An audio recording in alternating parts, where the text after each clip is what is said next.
afternoon, everybody. Welcome to the weekly economic update for Monday, April 11th, 2022. I hope everyone had a great weekend.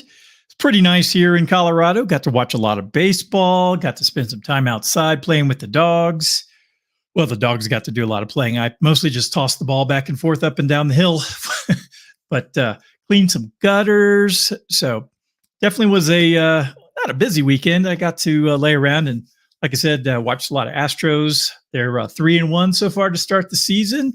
Other than the dud on offense that they threw up on Saturday, kind of wasted Verlander's really good first start of the season. But hey, it's a marathon, not a sprint. So, anyways, let's see what's happening in the market. Not a real great day, unfortunately. It looked lots of red across the board. But again, the media, all the talking heads on TV, they've been telegraphing that we're headed towards recession, bear markets, whatever you want to call it. They've been saying that for a long time, or well, maybe not a long time. I've been saying it probably for 6 months up to a year, but they finally joined in on the crusade to, I guess, warn people that, it's going to get bad. Hey, all that stupid stuff that the Fed did over the last 2 years, and well, not just the Fed, our government officials helped out a lot too with a lot of spending. But hey, no mean tweets. I mean, hey, that's a good thing. So anyways, let's go ahead and dive into the markets. Take a peek how they did today. The Dow Jones finished down 1.19 at 34,308.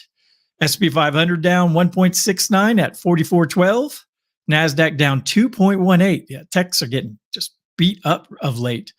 Closed at 13,411. Small caps were down 0.75%. The VIX was up 15% today at closed at 2437. Let's move down to the other exchanges here in the Americas. Canada was down 0.38. Brazil down 1.16. Mexico was down 0.41. Move over to Western Europe. Germany was down 0.64. France down 0.67. One bright spot, France was up 0.12. The Euro Stoxx was down 0.49. Netherlands was down 1.38. Spain was down 0.25%. Who is this? Italy was down 0.25%. Got a couple of ups here. Was this Switzerland up 0.17 and Portugal up 0.09. Then we got another string of reds all the way down through the Russian indexes in Western Asia or Eastern Europe. Looks like the RTSI was down 5.83, not real good. Let's see here. Looks like Australia was slightly up 0.10 and New Zealand was down 0.95. The Asian markets over in China, looks like they took a beating overnight. The Shanghai was down 2.61. The SZSE component down 3.67. The China A50 down 2.6. The DJ Shanghai down 2.83. The Hang Seng down 3.03. The Taiwan weighted down 1.37. So red all the way down. The only green I see is Pakistan was up 3.83%. So like I said, not the best day for the stock market. But again, if you're prepared for it, it's not really going to be the worst thing in the world. We go through up times and down times. We're just headed towards a down cycle at this point. A lot of it is, man-made, but unfortunately, that's just kind of the way it is right now. All right, let's go ahead and dive into the weekly economic update for this week. Week on Wall Street, stock prices fell last week in response to the Fed's plan to combat inflation, which staked out a more aggressive stance than investors had anticipated. Okay, again, anyone who's actually paying attention to what's going on in the investment world knows for damn sure that interest rates had to go up, and they have to go up a lot more aggressively than they're doing right now. So no one was caught off guard. The Dow Jones Industrial Average slipped 0.28. The S&P 500 fell 1.27. The NASDAQ slipped 3.86 last week, and international slid 2.05. The Fed Royals markets. After a positive start to the week, stocks prices turned lower on a more hawkish tone from Fed officials. On Tuesday, investors were surprised by comments from Fed Governor Lael Brainerd one of the Fed's more dovish members who suggested the Fed could take more aggressive approach with interest rates. Again, this is not shocking. With the unease extended into Wednesday when minutes of the last Federal Open Market Committee meeting were released, signaling a potentially faster pace in both interest rate hikes and the wind down of the Fed's balance sheet. Yields climbed steadily throughout the week as the bond market digested this new information. Particularly hit hard were high valuation stocks, as reflected in the 4% drop in the NASDAQ. Fed minutes after raising the federal funds rate by 0.25% last month. Woo! It's crazy. The minutes from the March FOMC meeting made it clear the Fed is serious about fighting inflation with higher interest rates. They really mean it this time. They're very serious. Don't doubt them. But they'll turn tail as fast as they can to help out their big business cronies if they can. Fed officials indicated they may have hiked rates by 0.5 percentage point in March had it not been for the uncertainty created by the invasion of Ukraine. Yeah, that caused a lot of problems. Multiple Fed officials suggested that future rate hikes may reach 0.5%. Fed officials also discussed allowing up to $95 billion monthly runoff of the Fed's balance sheet, a faster pace than the market expected. All right. We got some economic data coming out this week. Tuesday, we have the Consumer Price Index. Wednesday, the Producer Price Index. Thursday, jobless claims, retail sales, and consumer sentiment. And Friday, we have industrial production.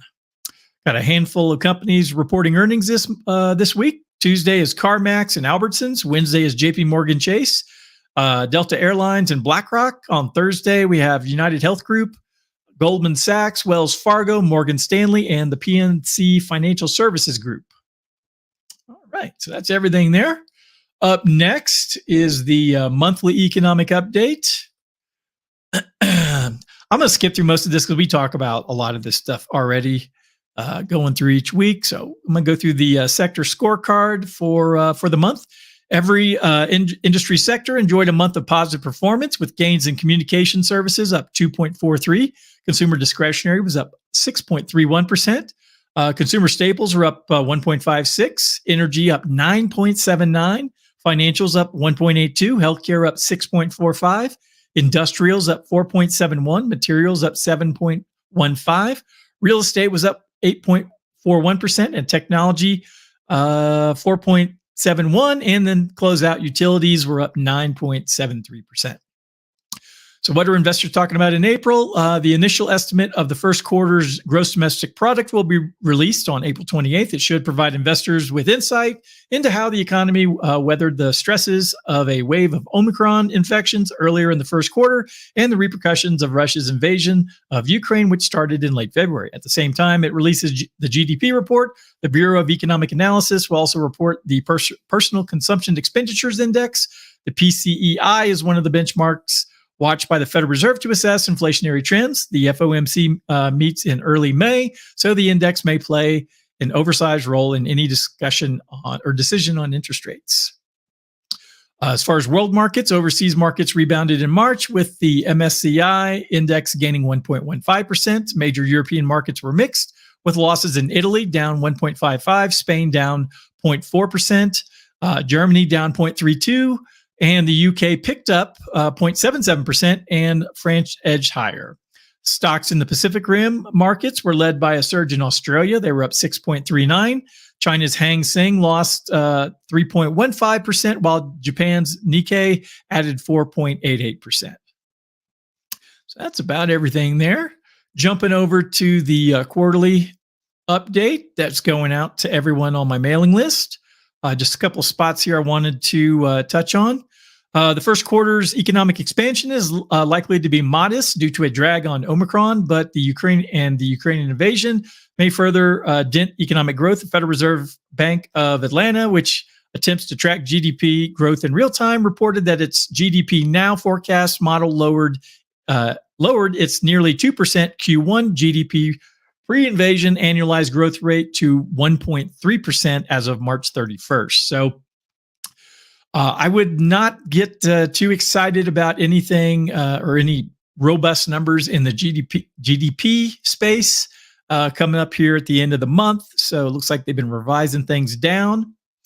Also, the global economic health. Let's dive into this. While the measure of the invasion's economic impacts remains fluid and imprecise, according to the Economic Intelligence Unit, a British-based economic research and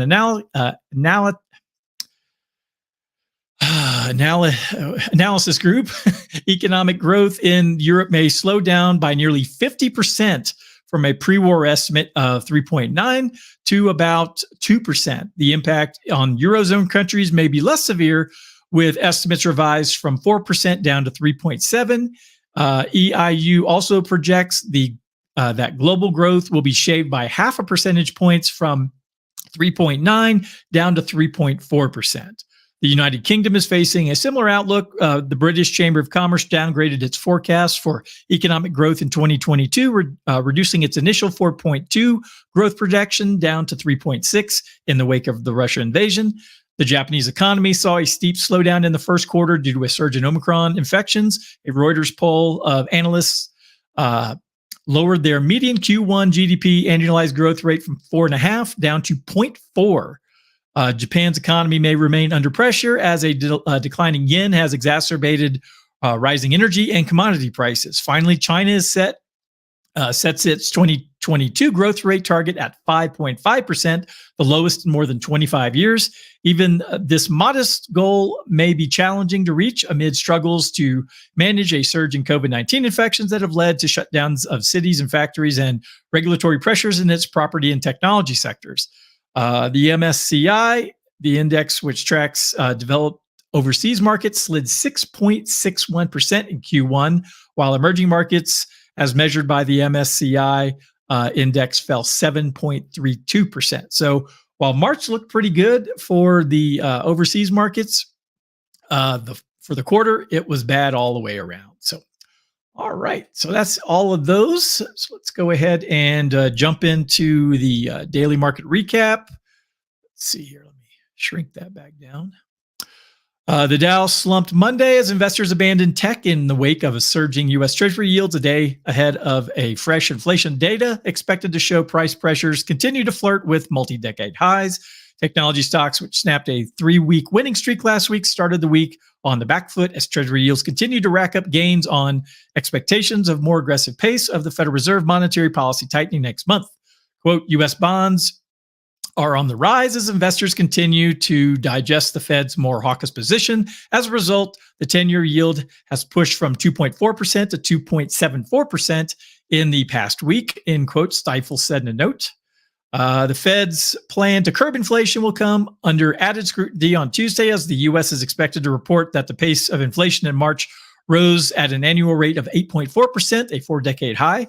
Microsoft, down more than 3%, led the decline in big tech after UBS estimated that Office 365, the tech giant's second biggest business, will likely see declining growth ahead as the boost from the pandemic and work from home trend fades.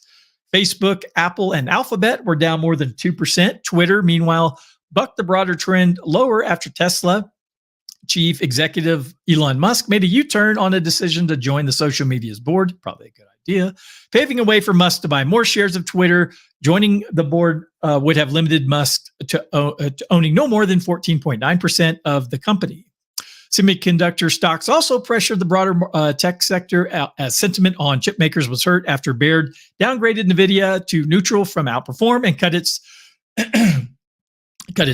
price target on the stock to $225 from $360, sending its shares down more than 5%.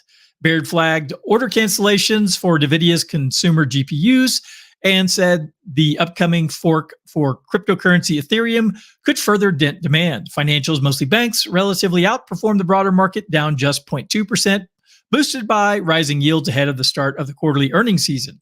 JP Morgan reports results on Wednesday. Citigroup, Wells, we already talked about that. Energy stocks were also a big drag on the market, on the broader market, even as oil prices were pressured by worries about the impact on demand from lockdowns in China.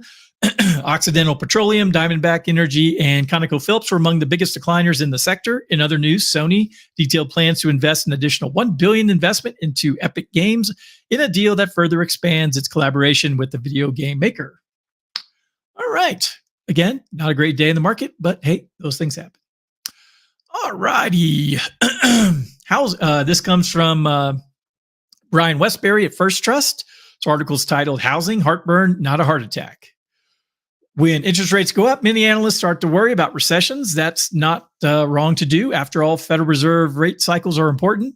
Lately, the market has settled on expectations for a total of about 2.25 2.25% or more of interest rate hikes this year. The result is a jump in many long-term yields. The 10-year Treasury yield is 2.77%, while the typical 30-year mortgage has climbed from 3.2% in December, according to Bankrate, to 5.1% recently. Some analysts think that a housing bust is likely, which would drag down the entire economy. We certainly agree that higher mortgage rates will be a headwind for the housing market in the year ahead. But what we see is some heartburn, not a heart attack. While 5% mortgage rates are high relative to where they were, home prices should still rise 5 to 10% this year, meaning home prices will either keep up with or exceeding borrowing costs. Real mortgage rates, the rate minus inflation, are still negative. Negative real rates are also why we are not yet worried about the inverted yield curve from the 2-year Treasury to the 10-year. In the past, when inverted yield curves preceded recessions, real interest rates were positive, not negative. Now back to housing. It is true that national home prices have soared in the past couple of years. However, so have construction costs. The Census Bureau's price index for single-family homes under construction, which does not include the rising cost of land, is up around 25% from 2 years ago. For 2022, we expect mortgage rates to help slow national average home prices increases versus 2020 to 2021, but for prices to still go up in the 5 to 10% range. By contrast, rents should accelerate for several reasons. 1, general price inflation. 2, the end of the eviction moratorium. 3, higher mortgage rates shifting demand towards renting. And 4, the fact that home prices are already high relative to rents.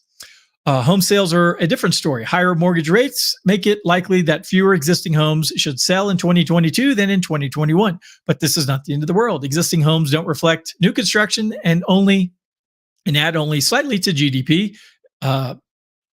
Existing home sales slowed in 2018 and 2019, and the economy did fine.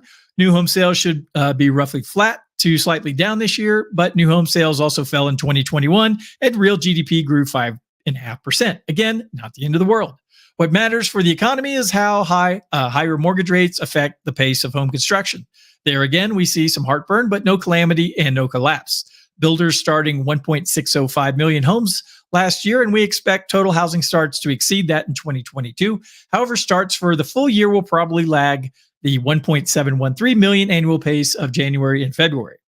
But starts are not the whole story when it comes to home construction. The total amount of construction can rise as builders move towards completing homes they began months ago. And remember, home building includes not only single-family homes, but also multifamily units, which captures building designs for people who want to rent.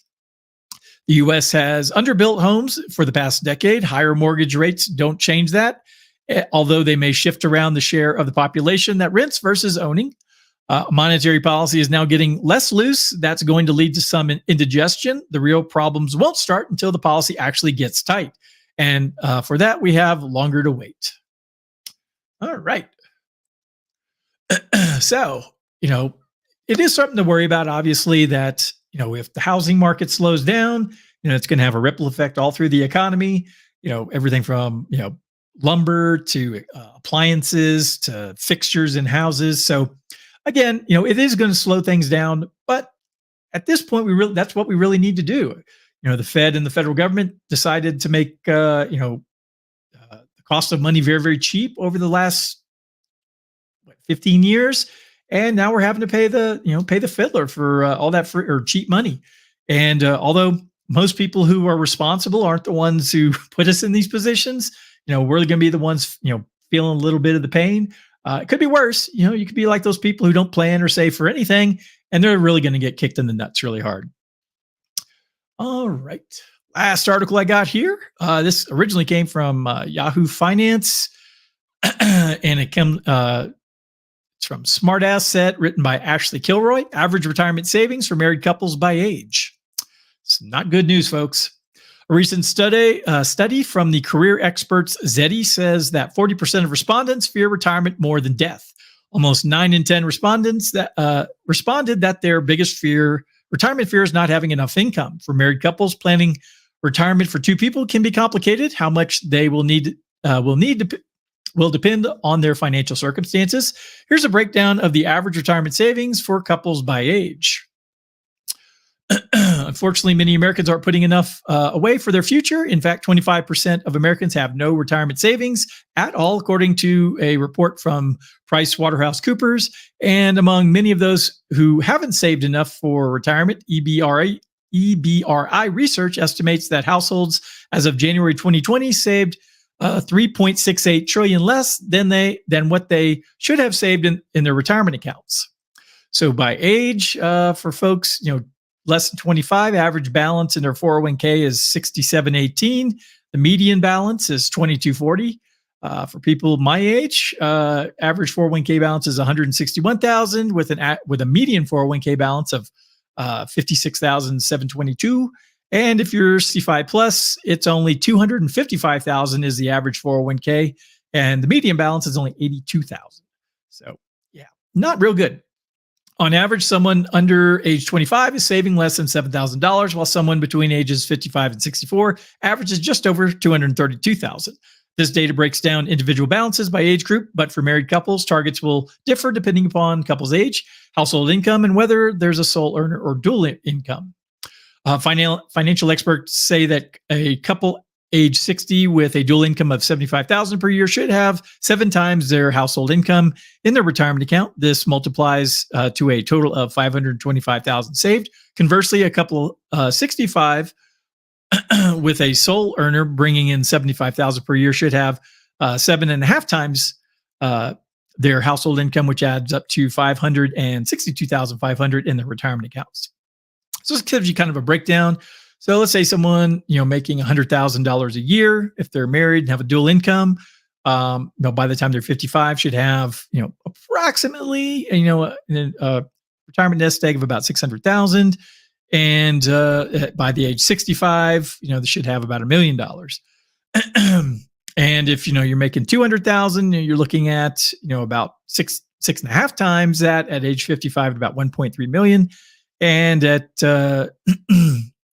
age 65, you're looking at about 2.2 or 11 times once you get to age 65. So for me, kind of the rule of thumb is, if you want to withdraw, somewhere between 3 and 5% a year, you probably need about 20 times or more saved up to, not have to worry about Social Security or any of those, government programs, which right now, I don't know if they're going to be there in the future. So all right, so let's dive back into this. As of January of 2022, retired couples who receive Social Security benefits collect an average of $27.53 per month.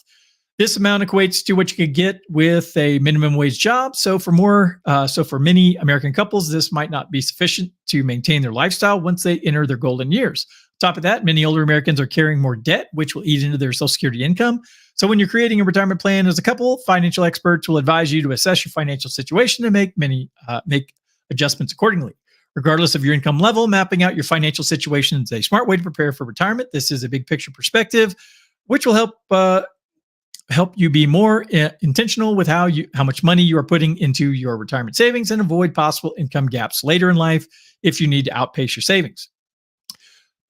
When looking at the average retirement savings for married couples by age, the data is sobering. Even if you save more than the recommended amounts and plan to apply for Social Security benefits, you may still not have enough to live the life you desire in retirement. Financial professionals often treat retirement savings as a destination with several checkpoints along the road. While some experts recommend you save at least 1 year's worth of your household income by the time you reach age 30, it doesn't hurt to save even more. When you're ready to retire, it's a good benchmark to strive for at least 9 to 11 times your household income in savings. But because your needs will vary, as a married couple, you will need to assess your financial situation and make adjustments accordingly. A good rule of thumb is to save between at least 10 and 15% of your household income each year. I'd say, if you could strive for 25%. If you do that, you're probably not going to run into any problems. All right. Well, that's everything I had for today. I hope everyone has a pleasant evening. I got some meetings coming up in a little bit, and So, but if anyone needs anything from me, don't hesitate to reach out. You can go to dsafinancialgroup.com. All my contact information is there. So if you want to send me a note, book a meeting, feel free to do so. I'll be back tomorrow. So have a great evening. Bye-bye.